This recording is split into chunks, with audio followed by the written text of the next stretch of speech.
Salut à tous, c'est Requamaster, j'espère que vous allez bien. Et aujourd'hui, je suis très heureux de vous retrouver pour une vidéo un petit peu particulière, puisqu'on va tester une société de gradation, SGS, donc Safeguard. Une nouvelle société, alors quand je dis nouvelle, il faut relativiser, puisque ça fait un petit moment qu'ils sont implantés, un petit moment qu'on en entend parler. Ils s'étaient présentés de manière officielle au Gala TCG. Et puis maintenant, ça y est, hein, ils ont démarré leurs activités. Vous pouvez leur envoyer des cartes. Alors, je précise que moi, je n'ai aucun lien avec eux, même si je connais très bien les dirigeants, David Sergent, que j'apprécie énormément, Mark Zhu, Wassim, etc.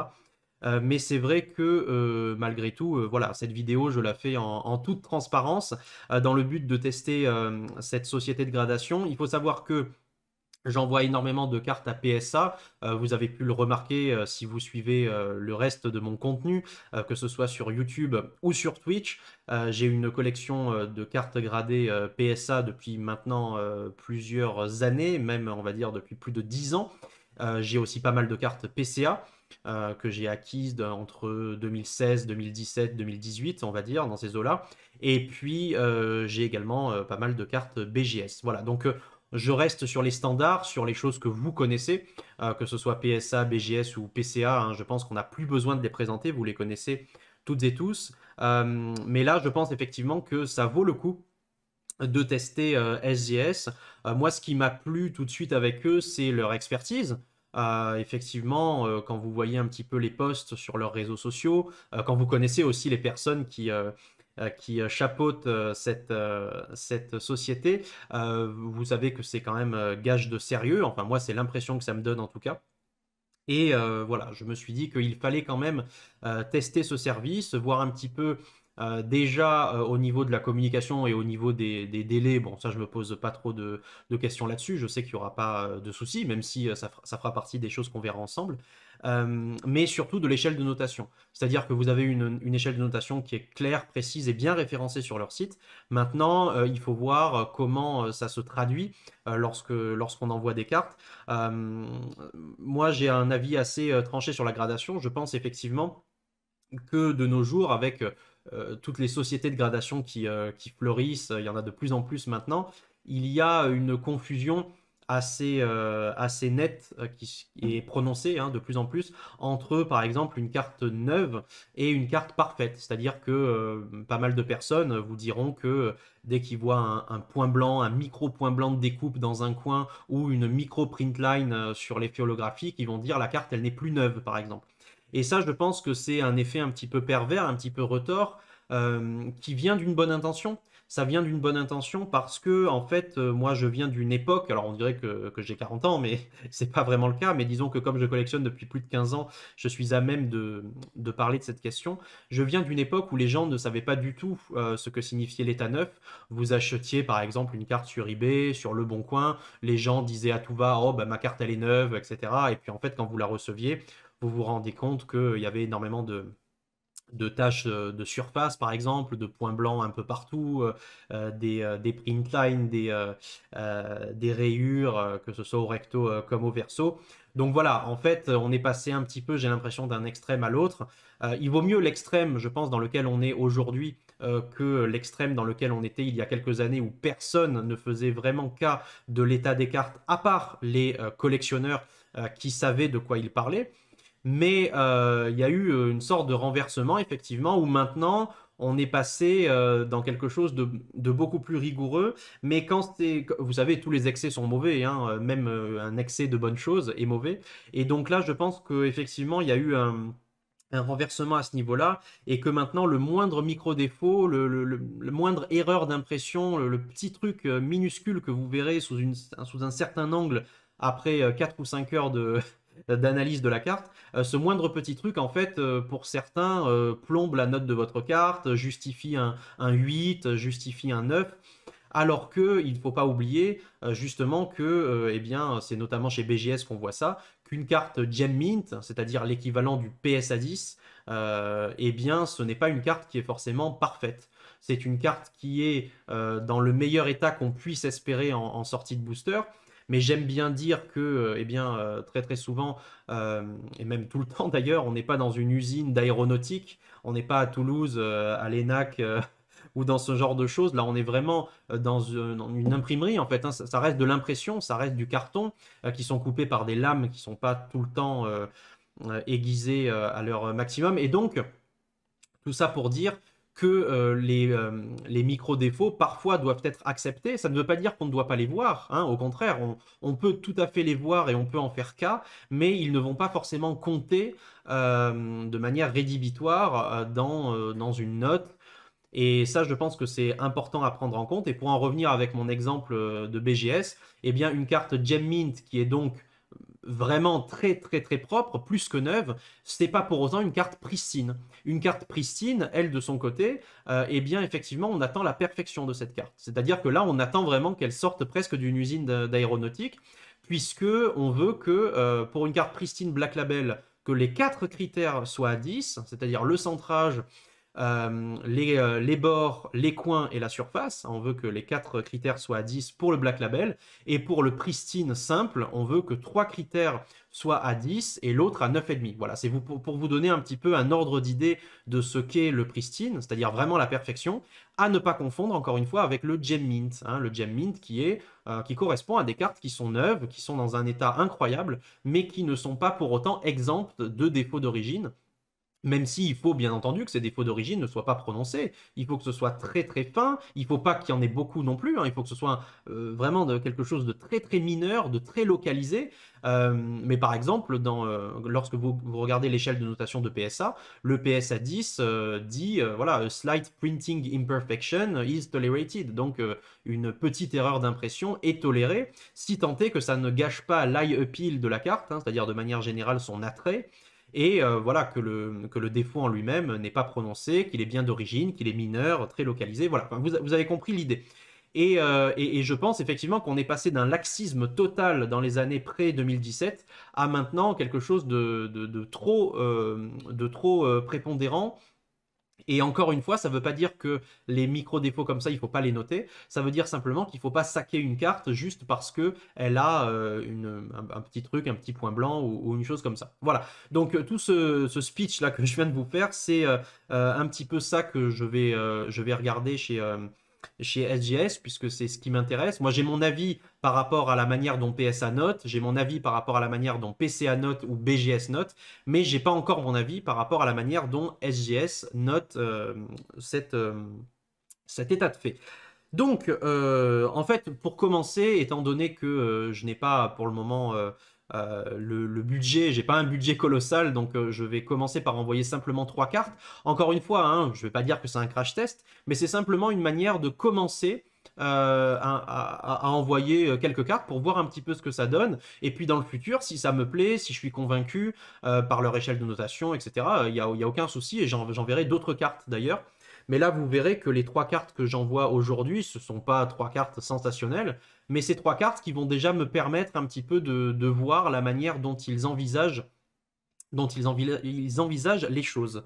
Tout simplement. Écoutez, je vais vous montrer tout de suite les 3 cartes en question. Là, pour le moment, je ne vais pas vous parler plus de l'entreprise en elle-même, de la société SGS. Je vous en parlerai dans une deuxième partie de la vidéo. En fait, ce qu'on va faire là, c'est que je vais vous présenter les 3 cartes avec les défauts des cartes, etc. Une fois que j'ai fini ça, je vais couper. Vous le verrez pas au montage, mais juste après, en fait, vous aurez la réception. Donc là, moi, j'ai choisi l'option 45 jours. Hein, donc ça veut dire que normalement, dans 45 jours, j'aurai le retour SGS, je récupérerai mes cartes, et puis là, on fera eh bien, le reveal des notes. Hein, je vous montrerai les notes que j'ai eues, et puis je vous parlerai un petit peu plus des délais, enfin de mon expérience SGS à proprement parler. Hein, des délais, de ce que vous pouvez trouver sur leur site, voilà, de absolument toutes les informations dont vous avez besoin si vous souhaitez passer commande chez SGS. Alors voilà, je suis conscient que SGS sera déjà probablement bien implanté, hein, Safeguard sera bien implanté quand je sortirai cette vidéo, puisque forcément il faut que j'attende le retour de mes cartes pour vous la sortir. Donc ça va prendre un petit peu de temps. Bref, assez de blabla, on va commencer tout de suite, je vais commencer tout de suite par vous montrer un petit peu ce que je vais envoyer. Donc on va commencer par un petit Miaous. Donc c'est la promo Game Boy, pardon, la promo numéro 10 en holographique. Donc c'est une carte anglaise. La particularité de cette carte, c'est qu'elle est un petit peu crimped. Donc vous allez pouvoir le voir immédiatement. Voilà, vous voyez ici toute la ligne jaune un petit peu, bah, c'est crimped, hein, tout simplement, il n'y a pas d'autre mot pour, pour parler de ça. Et puis ça se répercute effectivement également au verso. Voilà, donc assez curieux de voir un petit peu comment ils vont, sur l'étiquette, ce que ça va rendre, le fait que c'est un petit peu une erreur, entre guillemets. Donc voilà, voir un petit peu curieux de voir leur étiquette aussi. Et puis la résistance de leur boîtier, bien sûr, on en parlera. Sinon, de manière générale, bah, vous voyez, on a un point blanc ici. Le verso de la carte est plutôt très très bien conservé, hein. On est carrément sur un très très très bel état. Et puis au recto, il me semble qu'il y a quelques micro-rayures sur l'effet holographique. Voilà, ouais. Il y a quelques micro-rayures, vous voyez ici sur l'effet holographique, mais c'est pas non plus quelque chose de sensationnel. Moi, ce qui m'intéresse, c'est que la carte a conservé tout son gloss d'origine, hein, vous voyez. On est vraiment sur une carte de qualité, avec le bleu d'origine. On voit très bien qu'elle n'a pas été beaucoup manipulée, et même si elle n'est pas parfaite, ben c'est assez intéressant de noter ce genre de carte et de voir un petit peu comment ils vont analyser ça. Voilà. Important aussi de bien analyser vos tranches lorsque vous envoyez des cartes dans les sociétés de gradation, et notamment chez SGS, parce que eux, ils s'attachent beaucoup à ce détail-là, et heureusement d'ailleurs, parce que lorsque votre carte est ancrée, vous ne le voyez pas forcément du premier abord, donc il faut bien analyser les tranches, voir si elles sont bien blanches, qu'il n'y a pas la moindre trace d'encre ou de choses comme ça, que ce soit sur les coins ou sur les tranches. Donc voilà, regardez bien ça avant d'envoyer vos cartes. Mais en tout cas, voilà, ça c'est pour le Miaouz, pour la première carte. La deuxième, c'est vraiment une carte de grosse qualité que j'ai sortie moi-même de booster. Donc c'est un Luxray Reverse de diamant et perle de base. Donc voilà, encore une fois, hein, c'est pas la carte du siècle, mais je voulais commencer assez doucement, je voulais un petit peu tester leur service avant d'aller plus avant. Mais ça reste quand même une carte qui est très très rare à trouver dans cet état, hein. Diamant et perle de base, je vous rappelle que c'est une série qui est sortie en 2007 en France. Donc maintenant, on n'en fait plus beaucoup, des boosters comme ça. Enfin, on n'en fait plus du tout, mais on n'en ouvre plus beaucoup en tout cas. Et voilà, donc c'est une belle carte reverse. Je ne vais pas entièrement la sortir de pochette, mais je vais juste vous montrer un petit peu de quoi il retourne au niveau de l'état. Donc c'est du DP1 sorti de booster, hein, c'est-à-dire que vraiment on est sur un très très bel état. Vous pouvez voir que l'effet reverse, il brille bien et il n'a pas de rayures ou de choses comme ça. Et au niveau du verso, voilà, on n'a pas de points blancs ou de choses comme ça à signaler. Au niveau de la surface, on va avoir peut-être un ou deux légers petits défauts de surface que vous voyez lorsque vous faites bouger la carte sous une source lumineuse bien précise, avec un angle bien précis. Mais en dehors de ça, de toute façon, c'est du sorti de booster, donc on est vraiment sur de la haute qualité. Et je suis un petit peu curieux de voir quelles notes ils vont donner justement à une carte comme ça qui sort de booster, qui n'est pas parfaite, encore une fois, qui n'est pas pristine, mais qui a justement une qualité de conservation qui est quand même assez importante. Voilà, donc ça c'est pour le Luxray. Et enfin, on va finir avec une carte qui casse pas trois pattes à un canard, mais c'est du récent, donc je voulais un petit peu varier les époques. Là, on a une carte Wizard pour commencer, donc assez ancienne. Ensuite, on a une carte, on va dire, mi-récente, mi-ancienne, puisque Diamant et Perle de base, encore une fois, bah, ça commence maintenant à dater, même si c'est pas non plus du bloc Wizard ou du bloc X. Et je voulais finir par une carte récente, voilà, donc c'est pas une grosse carte, mais c'est une carte assez sympathique parce que sur celle-ci, je vais vouloir juger surtout le centering, la manière dont ils jugent le centrage. Dans leur échelle de notation, c'est très clair, hein, dans leur échelle de notation, ils expliquent vraiment que c'est fait de manière très précise. Ils ont des outils pour mesurer au micromètre le centrage. Donc j'ai aucun doute sur le fait qu'ils vont prendre le centrage en compte dans la notation de cette carte. Par contre, ce que je ne sais pas encore et ce que j'ai envie de découvrir, c'est à quel point le centrage va jouer dans la note finale. C'est-à-dire le fait qu'ils prennent en compte le centrage, ça, j'ai aucun doute là-dessus, mais à quel point ça va compter dans la note, c'est ça surtout qui va m'intéresser. Donc voilà, moi c'est moi-même qui ai sorti ce Dracolos V Full Art de Pokémon Go. Il a voilà, il a aucun souci, hein, de surface, aucun problème au niveau du recto. Et au niveau du verso, il n'y a aucun problème non plus, si ce n'est que le centrage. Vous voyez, on a un back centering qui n'est pas très très bon, avec une surface ici qui est beaucoup plus élevée en haut qu'en bas. Voilà. Donc j'ai envie de voir aussi comment ils notent le back centering. Est-ce que ça compte beaucoup dans la notation? Est-ce que c'est quelque chose qui est rédhibitoire pour eux? Voilà. Donc ça fait partie des choses que j'ai envie de voir. Donc voilà, écoutez, Je vais vous laisser ici pour le moment, mais vous, eh bien, vous allez me retrouver tout de suite pour les résultats de ces cartes-là, voir un petit peu les notes qu'elles ont eues et mon expérience, ce que j'en ai pensé, les conseils que je vous donnerai, etc. On se retrouve tout de suite. Et voilà, on se retrouve pour la deuxième partie de cette vidéo où je vous présente le retour des cartes envoyées chez SGS. Alors vous remarquerez que de l'eau a coulé sous les ponts, je n'ai plus les mêmes vêtements, le fond n'est plus le même. On se retrouve en fait bien évidemment pour la réception des cartes. Alors, l'envoi s'est effectué fin octobre, début novembre, je n'ai plus la date exacte. Et là, à l'heure où je tourne cette vidéo, nous sommes le 15 décembre, donc le délai de 45 jours a tout à fait été respecté. Déjà, c'est un point ultra positif. Donc c'est 45 jours ouvrés à partir du moment où ils reçoivent bien évidemment les cartes dans leurs locaux, hein, pas à partir du moment où vous passez commande. Donc déjà, premier gros point positif, c'est le délai de traitement hein, qui est complètement respecté. Et on sait bien qu'il y a pas mal de sociétés de gradation qui ne respectent pas forcément à cause, c'est pas forcément de leur faute, hein, ça peut être dû à la surcharge de travail, à la surcharge de cartes reçues dans leurs ateliers, mais il y a certaines sociétés de gradation qui ne respectent pas forcément les délais inscrits lorsque vous passez commande, tout simplement. Et bien là, c'est le cas, hein, donc il y a une belle démarche d'anticipation déjà. Ils anticipent tout à fait le nombre de commandes qu'ils vont recevoir. Le deuxième point positif dont je peux déjà vous parler d'ores et déjà, j'ai toujours pas découvert les cartes, hein. On va découvrir les cartes ensemble, j'ai pas ouvert le colis, je vais vous le montrer juste à côté. Le point positif également dont je peux parler ici, avant même de connaître les notes, il s'agit de la communication.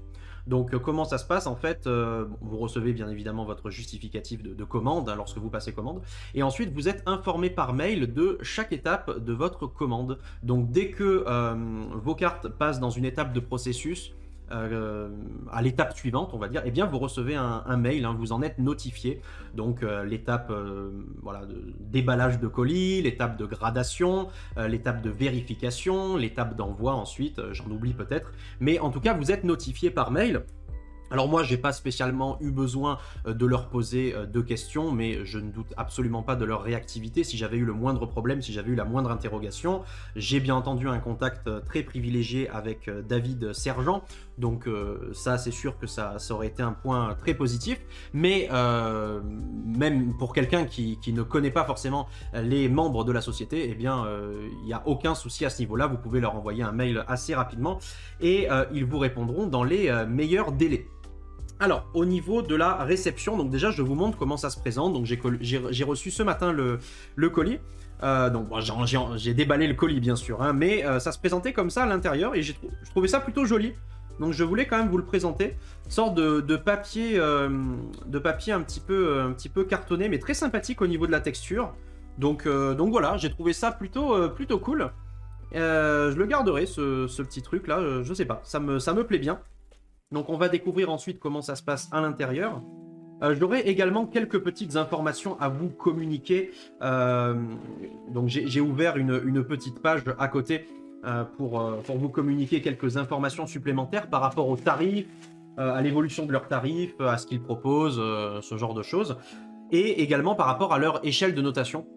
Parce que c'est très important d'en parler de l'échelle de notation, et j'ai été agréablement surpris justement par leur manière de considérer le Gem Mint, en tout cas de ce que j'ai vu sur leur échelle de notation, qui m'a été partagée par David Sergent. Et puis maintenant je suis curieux de voir un petit peu quelles notes mes cartes ont eu. Alors moi forcément j'ai plus un souvenir viscéral des cartes que j'ai envoyées, enfin je sais quelles sont les 3 cartes test entre guillemets que j'ai envoyées chez eux, mais vous avez un souvenir bien plus vif que le mien puisque vous venez de les voir. Alors déjà le boîtier est super beau.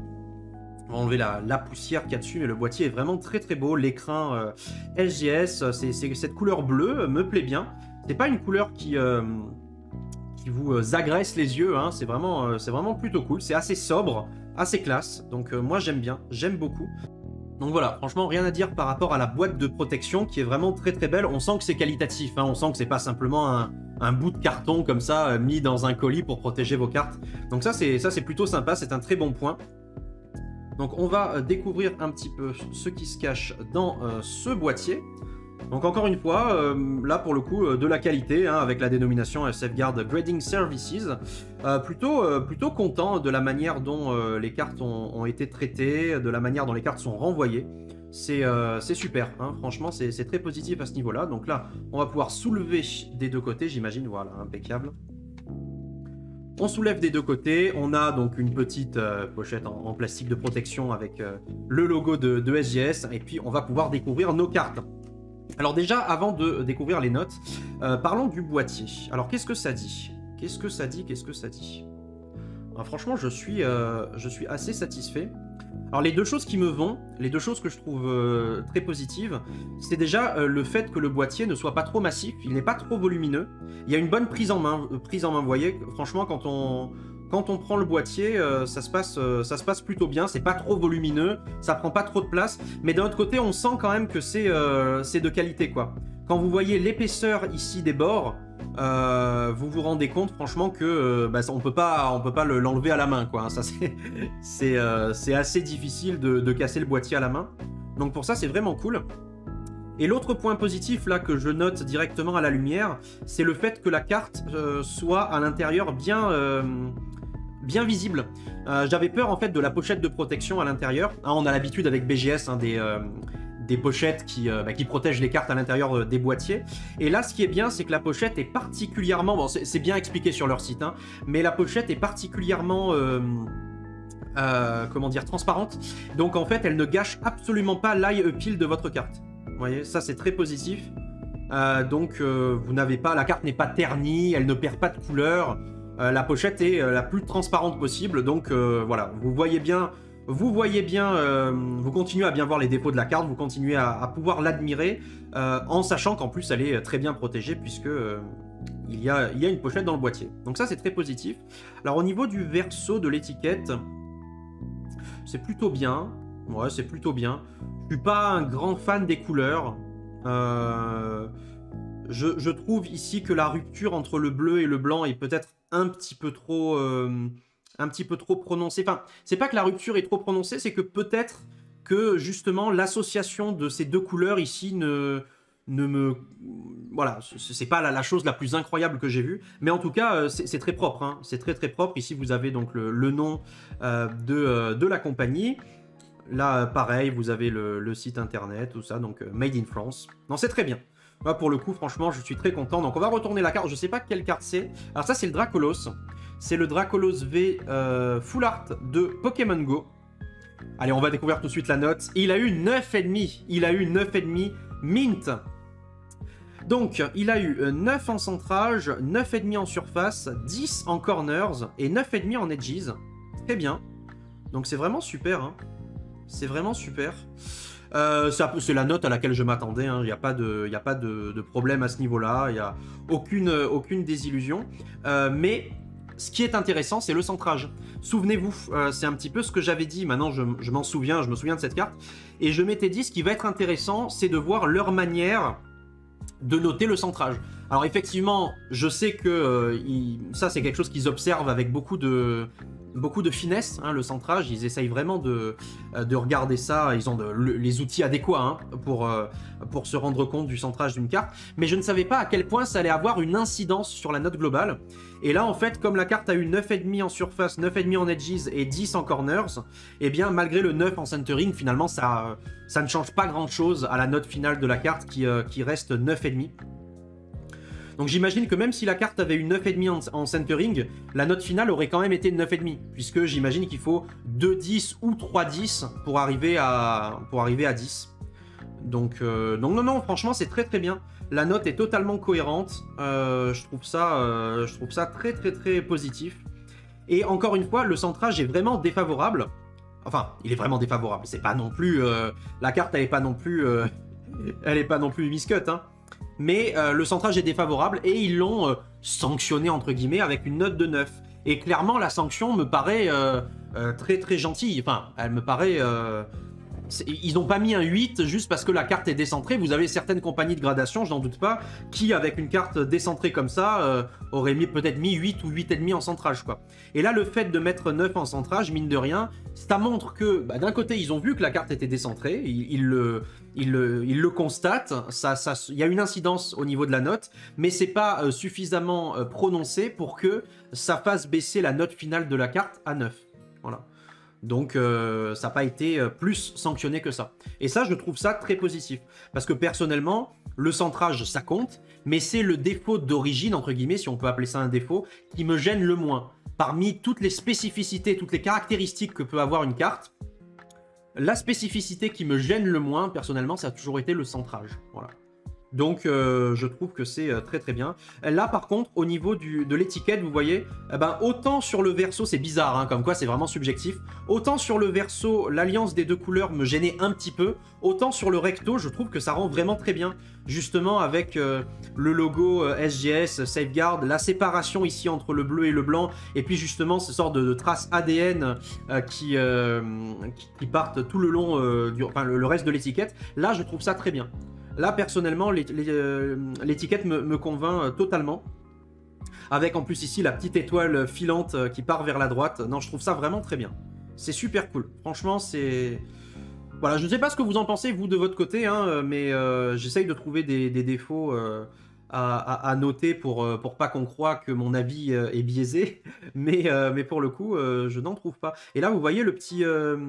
un petit peu comme PSA. PSA a le petit logo PSA au milieu de l'étiquette, là, pour montrer qu'il y a un QR code, enfin que la carte est unique, qu'elle n'est pas falsifiable, etc. Eh bien, eux, ils ont aussi leur petit écrin Safeguard, là, le petit logo SGS qui est gravé dans le boîtier. Et ça, c'est vraiment cool. Hein. Le fait que ce soit gravé comme ça, je trouve ça vraiment stylé. Voilà. Voilà, ce que vous voyez, c'est mes traces de doigts. Hein. Mais le boîtier, il était vraiment nickel à l'arrivée. Donc c'est vraiment très bien. Je suis vraiment très satisfait. Donc c'est super. Allez, on va continuer sur notre lancée. La deuxième carte, quelle est-elle? Ah, la deuxième carte, c'est le Luxray. Alors le Luxray, je me rappelle qu'il était vraiment très propre. Hein. Il est vraiment archi propre, le Luxray. On avait quand même un petit défaut de surface ici, il me semble. Je sais plus où c'était. Mais il me semble qu'il y avait un minime défaut de surface quelque part. J'arrive même pas à le retrouver, vous voyez. Mais sinon, au niveau des coins, au niveau des edges, etc., c'était vraiment la RAS, quoi. La carte était vraiment super. Donc, on va regarder le recto quand même, mais de mémoire, c'était vraiment cool. Bon, ben voilà. Là, on va espérer une très très bonne note. On va voir, on a eu 9,5. On a eu 9,5. Oh! Alors là, c'est intéressant, parce qu'on a 10 dans toutes les catégories, sauf en surface où on a pris 9. Putain, ça c'est incroyable en vrai. On a 10 dans toutes les catégories et 9 en surface. Donc là, à mon avis, si on avait eu 9,5 en surface, on aurait eu Gem Mint. On aurait eu SGS 10 Gem Mint. Alors, le 9 en surface, d'où vient-il? Parce que moi, je me souviens qu'il y avait un petit défaut en surface. Hein. Je me souviens qu'il y avait un tout petit truc en surface, effectivement, quelque part. Je ne saurais plus reconnaître où. Mais on avait quelque chose. C'est peut-être ça, hein. Et oui, regardez. Il y a un tout petit enfoncement ici, minuscule, sous le M de Pokémon. Un tout petit enfoncement. Est-ce qu'on a autre chose? Ah, on a peut-être un truc... On a peut-être un truc minime autre part, je ne sais pas. En tout cas, oui, je comprends le 9 en surface. Hein. Je comprends le 9 en surface. Il est peut-être un poil sévère le 9 en surface. Mais comme j'ai eu 10 dans les 3 autres catégories, franchement, je peux rien reprocher. Le 10 en centrage, vous voyez, c'est quand même quelque chose. Parce que ça prouve bien qu'on peut avoir 10, en fait. Hein. Ça prouve bien qu'on peut sans problème avoir 10 dans une catégorie... que chez eux, le 10, il n'est pas rédhibitoire, quoi. Enfin, que on peut l'obtenir. Si jamais la carte mérite 10, elle a 10, quoi, vous voyez. Donc là, voilà, ça prouve bien qu'on est sur une excellente qualité de conservation de ce Luxray. C'est vraiment super, hein. C'est vraiment super. Donc, ça fait vraiment plaisir. Le 10 en edges aussi, le 10 sur les bords, il est assez incroyable. Bon, après, c'est la qualité DP1, hein. On va pas se leurrer, hein. Diamant et perle de base, très très haute qualité, hein. Très haute qualité de cartes.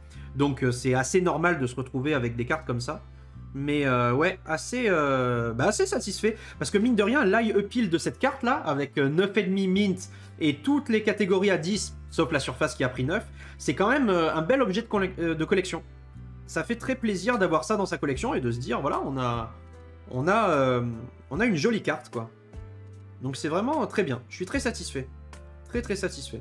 Ah bien sûr, avoir 9,5 en surface et avoir 10 gem mint, bon, ça aurait été l'apothéose. Là, j'aurais été vraiment ravi. Mais je comprends qu'ils aient cette petite intolérance sur cet enfoncement. En fait, les enfoncements, c'est très différent en fonction des compagnies de gradation. Vous allez avoir des compagnies de gradation qui vont en faire tout un fromage. Vous allez avoir des compagnies de gradation pour qui c'est légèrement plus... voilà, que ça a un petit peu moins d'importance. Et puis il y en a qui vont être assez neutres là-dessus.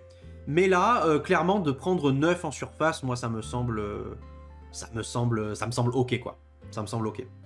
Voilà. Donc voilà, écoutez, très content pour ce Luxray qui a pris donc 9,5. Avec beaucoup de 10. Beaucoup de 10 qui font très plaisir. Et le dernier, ben, c'est le Miaous. Je m'en rappelle, mon Miaous Crimped. Regardez, on voit très bien ici le fait que le Miaous soit Crimped. Qu'est-ce qu'on avait d'autre comme défaut? On avait peut-être quelques petites micro-rayures au verso, je ne sais pas. Je ne sais pas. Par contre, il y avait quelques micro-rayures aussi en surface ici. Je me souviens sur la surface holo de la carte. Et donc, bah, on va voir comment ils ont noté ça. Et ils ont noté ça en 8 crimped. Alors ça, c'est vraiment sympathique. Hein. C'est vraiment sympa.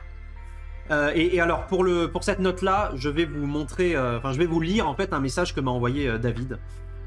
Comme ça, vous pouvez avoir toutes les informations à ce niveau-là. Alors déjà, on va regarder les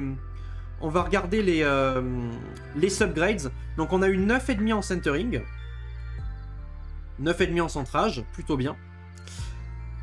On a eu 8 en corners. Alors 8 en corners. Ouais, effectivement, on a un corner ici qui est légèrement... voilà, qui est un petit peu abîmé. Ici aussi, ouais, c'est vrai que ça fait beaucoup.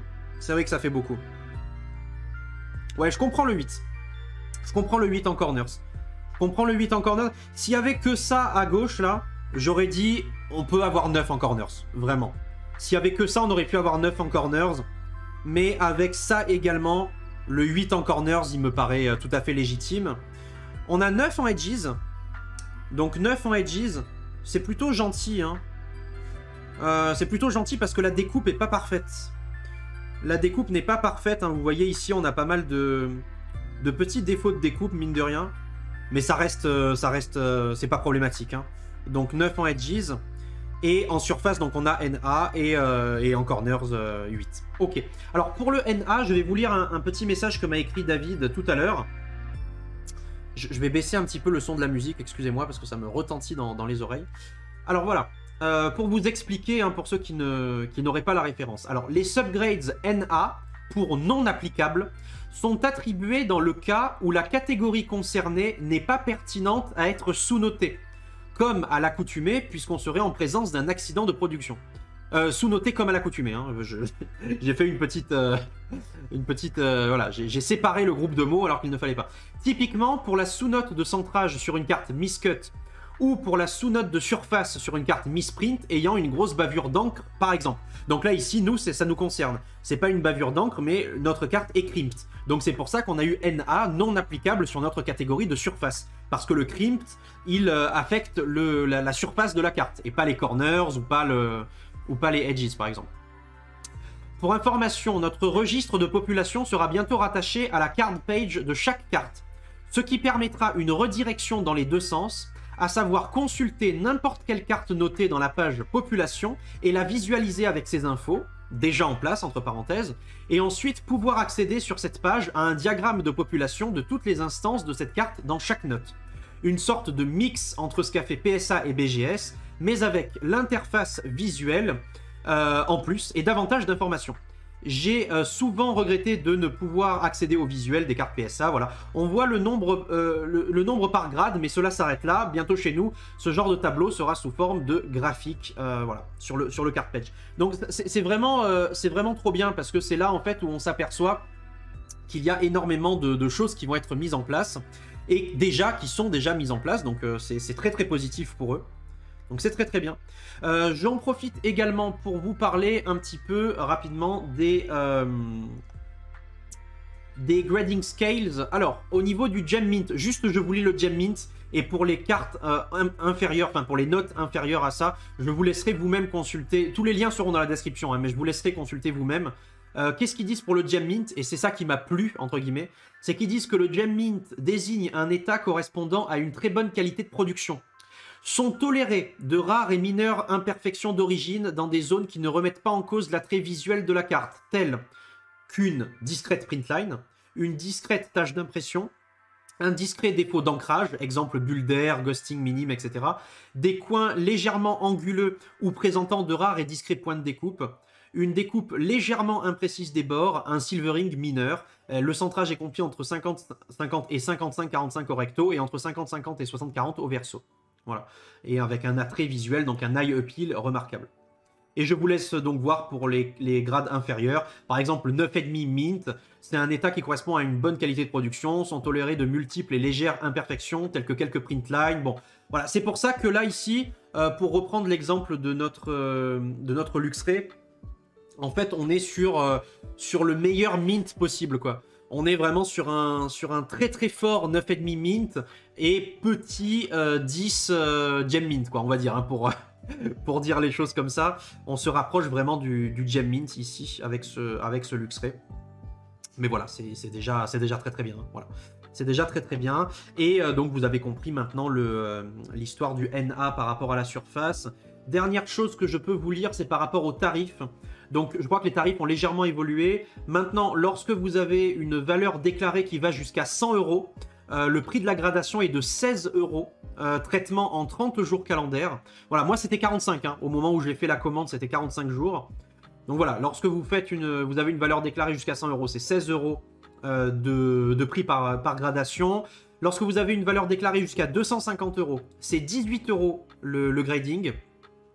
Valeur déclarée jusqu'à 500 €, c'est 20 € par carte. Valeur déclarée jusqu'à 1000 €, c'est 30 € par carte. Valeur déclarée jusqu'à 5000 €, c'est 45 € par carte. Valeur déclarée jusqu'à 10 000 €, c'est 65 € par carte. Et si vous voulez un traitement en fast, il faut rajouter 8 €. Donc traitement en 20 jours calendaires, hein, 20 jours ouvrés pour du fast, c'est pour rajouter 8 €. En express, c'est plus 18 €. Mais là, c'est un traitement en 10 jours calendaires, 10 jours ouvrés. Et walkthrough, donc c'est vous dépôt en main propre à l'atelier. Donc là, c'est plus 30 €. Hein. C'est 30 €. Mais là, c'est traitement en 1 à 2 jours ouvrés. Donc en gros, vous posez vos cartes le matin et le lendemain, vous les récupérez, quoi. Mais là, c'est uniquement sur rendez-vous et en main propre à l'atelier. Voilà, bah écoutez, je crois que je vous ai à peu près tout présenté. Moi, je suis très satisfait des notes, je suis très satisfait des boîtiers. Voilà, hein, encore une fois, hein, j'essaye de trouver des pistes d'amélioration, mais je trouve personnellement qu'ils ont pensé à tout, surtout que maintenant, voilà, l'aspect, à mon avis, qu'il faut qu'ils développent le plus, c'est l'aspect communication, l'aspect lien avec la communauté, parce que leur sérieux, pour moi, il n'est plus à prouver, très clairement. Mais je pense qu'il faut encore que la société s'implante. Et pour qu'elle s'implante, il faut tout donner en communication, il faut tout donner en lien avec la communauté. Ils commencent déjà à le faire, mais je pense qu'il n'y a plus que ça maintenant en piste d'amélioration pour que la société s'installe comme un must-have dans nos sociétés de gradation françaises. Mais sinon, pour moi, cet envoi, en tout cas, c'est que du positif. C'est à peu près... les notes, c'est ce à quoi je m'attendais. Il n'y a pas de...